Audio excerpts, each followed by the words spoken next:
In the mist-shrouded jungles of Luzon, the largest island in the Philippines, there is said to dwell a creature unlike any other. Part man, part horse, and entirely feared. The Tikbalang is a towering spirit of the forest, its long limbs gangly and unnatural, its equine head crowned with a wild mane and glowing eyes that pierce through the dark. It walks upright like a man, but its hooves strike the earth with a sound that echoes through the trees. Locals say the Tikbalang guards sacred paths and ancient groves, leading travelers astray with illusions and whispers. Some believe it is a trickster, testing the respect of those who enter its domain. Others insist it is a predator, one that stalks the arrogant and the unprepared, dragging them into the jungle where time and direction collapse. It is a creature of contradiction, feared and revered, monstrous yet bound by ritual.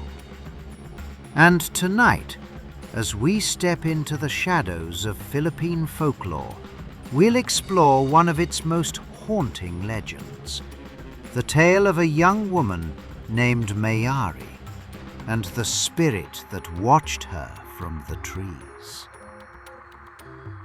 Mayari was not like the others in her village. Where others feared the forest, she listened to it.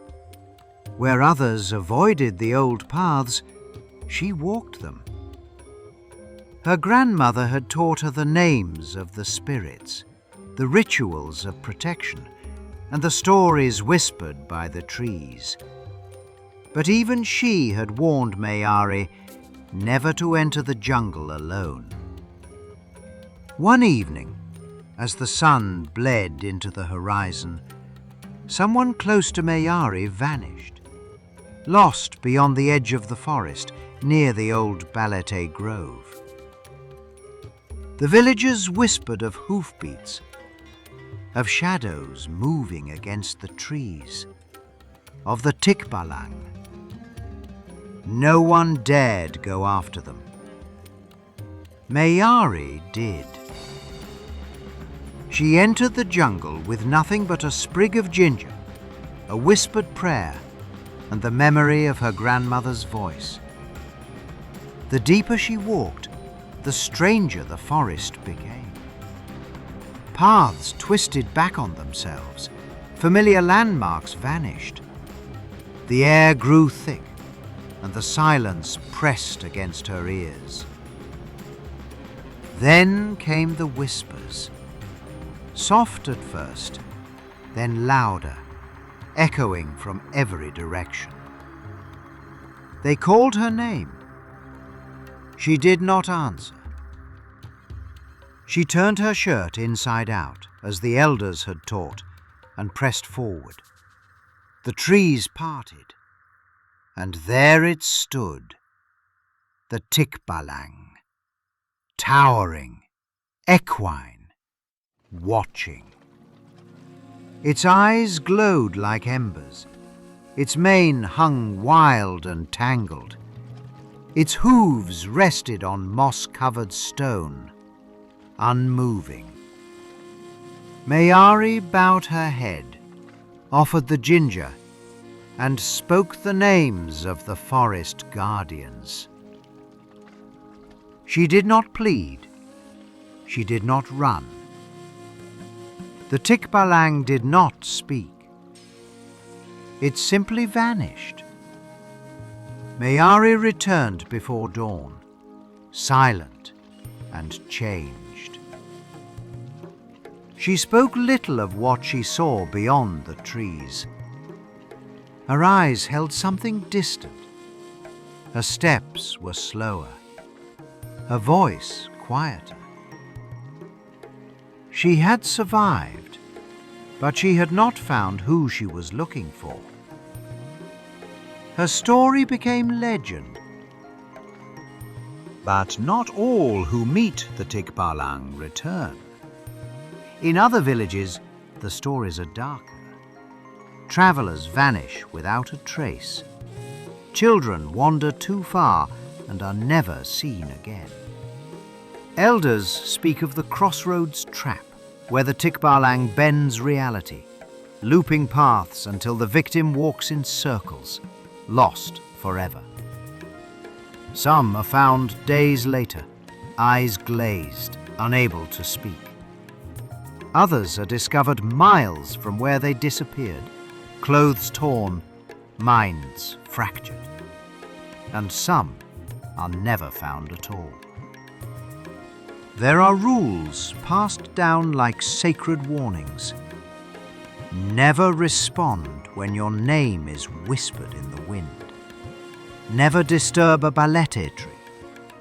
Never mock the spirits. And if the forest begins to feel wrong, if the air thickens, if the path repeats, turn your shirt inside out. It may be the only way to break the spell. These are not just superstitions. They are survival codes. The Tikbalang is not a creature to be hunted or challenged. It is a force, ancient, proud, and merciless to those who forget their place. Mayari's tale is rare. Most who meet the Tikbalang do not earn its respect. They earn its wrath. The Tikbalang is one of the most enduring spirits in Philippine folklore, with stories dating back to pre-colonial times. Long before Spanish influence reshaped the island's spiritual landscape, indigenous communities believed the forests were alive with unseen forces, guardians, tricksters, and watchers. The Tikbalang was one of them. Often described as a tall humanoid figure with the head and hooves of a horse, the Tikbalang is said to dwell near balete trees, which are considered sacred and haunted. These trees are believed to be portals between worlds, and disturbing them is said to invite misfortune. In some regions, the Tikbalang is seen as a forest sentinel, testing the humility of those who enter. In others, it's a malevolent spirit that punishes arrogance and disrespect. The creature's name likely comes from a blend of Tagalog and Visayan roots, though its exact origin is debated. What's clear is that the Tikbalang is deeply woven into the cultural memory of the Philippines. It appears in cautionary tales, ritual warnings, and even local idioms like "May kinakasama kang Tikbalang," meaning someone is acting strangely or irrationally. While Western audiences might compare the Tikbalang to the centaur, the similarities are mostly visual. Centaurs are half-human, half-horse beings from Greek mythology, often portrayed as noble or wild.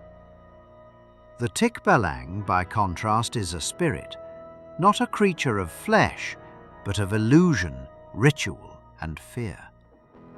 It doesn't gallop into battle. It waits in the mist. It bends reality. And it decides who leaves the forest and who stays. The Tikbalang's role in folklore reflects a deeper truth about Philippine spirituality. The belief that nature is not passive but sentient. That the forest is not just a place but a presence. And that some paths are not meant to be walked without permission. Though the Tikbalang is deeply rooted in ancient folklore, it hasn't been left behind. In recent decades, this horse-headed spirit has found new life in modern media, sometimes faithful to its origins, sometimes wildly reimagined. In Philippine television, the Tikbalang has appeared in horror anthologies and supernatural dramas, often portrayed as a forest guardian or vengeful spirit. Shows like Shake, Rattle and Roll and Once Upon a Time have featured Tikbalang characters, blending traditional lore with modern storytelling. In comics and graphic novels, the creature is often stylized with exaggerated features, elongated limbs, glowing eyes, and shadowy silhouettes. Filipino creators have used the Tikbalang to explore themes of identity, spirituality, and the tension between myth and modernity. In video games, the Tikbalang has made appearances in titles like Anito, Defend a Land Enraged, and Bayani, where it serves as either a boss character or a mythic reference point. These games often draw from a broader pantheon of Filipino spirits, placing the Tikbalang alongside other entities like the Capre and the Manananggal. Internationally, the Tikbalang remains relatively obscure, though it has begun to surface in global horror discussions and creature compendiums.